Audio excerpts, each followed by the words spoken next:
We became the world's superpower long before World War II and dropping the atom bomb. We became the world superpower around the Industrial Revolution, and it had nothing to do with any wars. We did it economically. So all we did was out-prosper every nation and become such a crucial point of their economy because we became a top trade partner that they needed us more than any other country in the world. So there would be no benefit to them going to war with us because they took us out. They would conquer our land, but they would hurt themselves economically. We don't need war to become the world superpower, and we proved that by America doing it. We're probably the first nation in the world that became the world superpower just through economic means, but also having the military backup. Something that's different. A lot of times people compare America to Babylon. Babylon was the richest nation in the world, had the most amount of rich people, and I think still till this day, it was a nation that was almost completely rich. You know, there was definitely many poor people, but there was so many rich people, and it was so prosperous, and it was built really well, but they didn't have a strong military backing to defend that honor.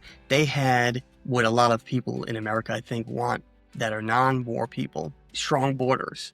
You know, build a wall, build a fence, build all this infrastructure that makes it impossible for the enemy to get in. Guess what?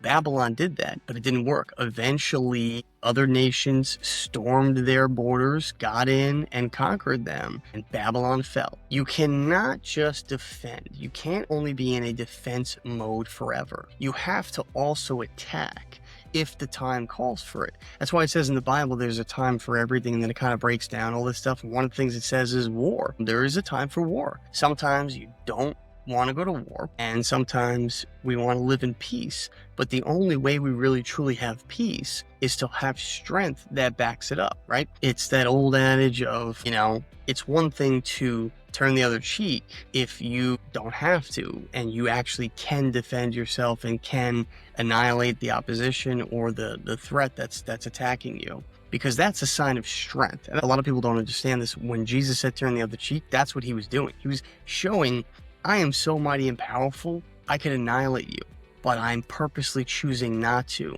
because of strength. The opposite of that is a coward, a person who turns the other cheek because they're too scared to defend themselves, and all they can do is be passive and come off as the bigger person, even though they actually can't defend themselves. The right thing, the correct thing, is having the ability and the means to be able to defend yourself and annihilate the opposition, but choosing not to. That's the moral high ground, and that's what Jesus represented.